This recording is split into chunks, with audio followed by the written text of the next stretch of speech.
Cookery சேனலை பார்த்து யார் வேணாலும் சமையல் பண்ணலாம். ஆனா சுவையான சமையல் பண்றது எப்படி? நான் இதயம் நல்லெண்ணெயில சமையல் பண்றேன். ஆஹா ஓஹோன்னு பாராட்டுறாங்க. நீங்களும் இதயம் நல்லெண்ணெயில சமையல் பண்ணுங்க, பாராட்ட வாங்குங்க. தினம் தோறும் வாங்குவே இதயம் இதயம். இடஒதுக்கீடு போராட்டத்தை உயிர் நீத்த வீரர்களுக்கு அஞ்சலி செலுத்துகின்ற வகையில் மாண்புமிகு தமிழக முதல்வர் அவர்கள் உத்தரவின் பேரில் இந்த கட்டிடத்தையும் கட்டி இந்த அவர்களுக்கு உயிர் நீத்த வீரர் தியாகிகளுக்கு சிலை வைத்து இந்த தினம் அஞ்சலி செலுத்துகின்ற ஒரு நிகழ்வு. மொழிப்போர் தியாகி என்று அறிவித்து கலைஞர் அவர்களுக்கு இந்த குடும்பத்திற்கு மாதம் 3000 ரூபாய் மொழிப்போர் தியாகி என்று அறிவித்து இப்போது நாங்கள் அஞ்சலி செலுத்திக் கொண்டிருக்கின்றோம். சார், இந்த உயிர் நீத்தவங்கள குடும்பங்களில் இன்னும் நிறைய பேருக்கு வேலை வாய்ப்பு வழங்கப்படுகின்ற ஒரு வேதனை தெரிவிச்சிருக்காங்க சார். அவங்களுக்கு ஏதாவது வாய்ப்புகள் இருக்கா சார்? அது இன்னும் சொல்ல போனால் ஒரு இயக்கம் சார்ந்த ஒரு இயக்கத்தை சார்ந்தவர்கள் கேட்காமலே இப்போ கலைஞர் அவர்கள் இடஒதுக்கீடு எப்படி கொடுத்தாரோ, நாங்கள் எங்களுடைய காலத்தில் இப்போ இடஒதுக்கீடு கேட்டு போராட்டம் நடத்தவில்லை. அது எம்ஜிஆர் அவர்கள் முதலமைச்சராக இருந்த காலத்தில் அப்போது ஏற்பட்ட சாலை மறியல் போராட்டம். இந்த தினம் அதே போராட்டத்தில் நாங்களும் பாதிக்கப்பட்டு இங்கே தங்கியிருந்தோம்.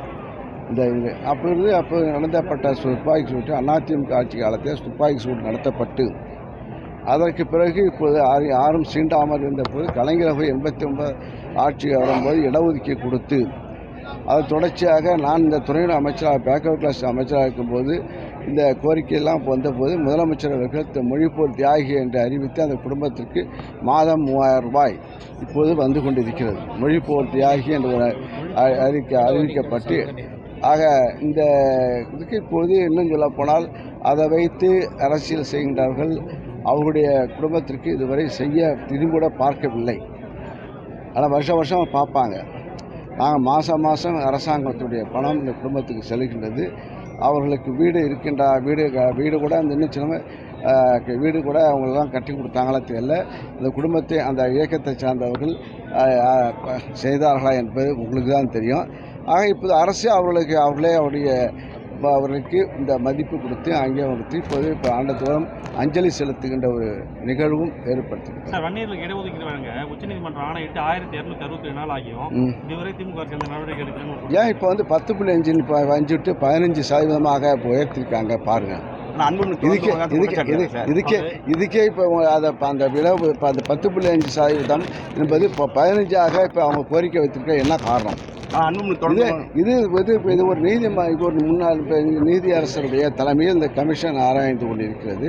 எவ்வளோ பேரை படித்திருக்கிறாங்க, எவ்வளோ வேலைவாய்ப்பு, அது முழுமையை பெற்ற பிறகுதான் இடஒதுக்கீடு கொடுக்க முடியும்.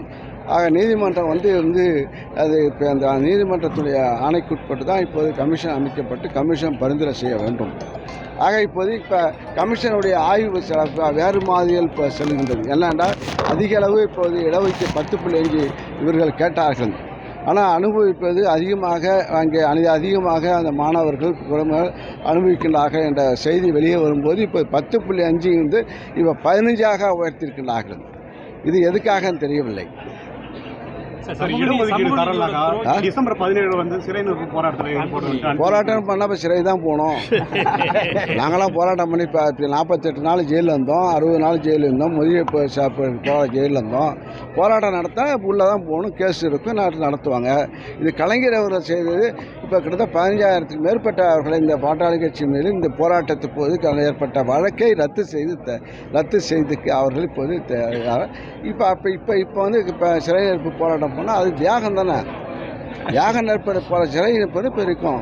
சார், அன்புமணி திமுக சமூக நீதியோட துரோகின்னு அது யார் துரோகி என்பது மக்களுக்கு தெரியும். நாங்கள் துரோகியா? இப்போ மொழிப்போர் என்ன சொல்ல போனால் மொழிப்போர் இந்த இடஒதுக்கீடுக்காக போராட்டி நாங்கள் மொழிப்போர் தியாகின்னு இப்போ இங்கே இடஒதுக்கீடுக்காக போராட்டிய இந்த குடும்பங்களை அவர்கள் காப்பாற்றினார்களா சொல்லுங்கள். தான் கட்சிக்காரனே காப்பாற்ற முடியல, தான் கட்சி சார்ந்தவர்களை காப்பாற்ற முடியல. யார் துரோகி என்பது நாட்டு மக்களுக்கு தெரியும். இந்த அளவுக்கு சமுதாயத்தில் அங்கே இங்கே நாகரிகமாக வந்து கொண்டிருக்கிறோம் என்றால் கலைஞருடைய காலத்திலிருந்து திராவிட முன்னேற்ற கழகம் செயல்படுத்தியது. அதிமுக பூஜையில் எடப்பாடி டெல்லி போய் அமித்ஷா முகத்தை மூடிட்டு அது அவர் கேரக்டரு.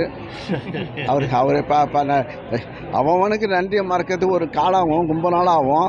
இவர் உடனே நன்றி மறுப்பதற்கு உதாரணமாக இவர் தான் எடப்பாடி தான் உதாரணமாக இருக்கார். பதவி முதலமைச்சர் ஆக்கணும், முதல் நாளில் காலை பிடிக்கிறாங்க, மறுநாள் பிடிக்கிறாங்க. இப்போ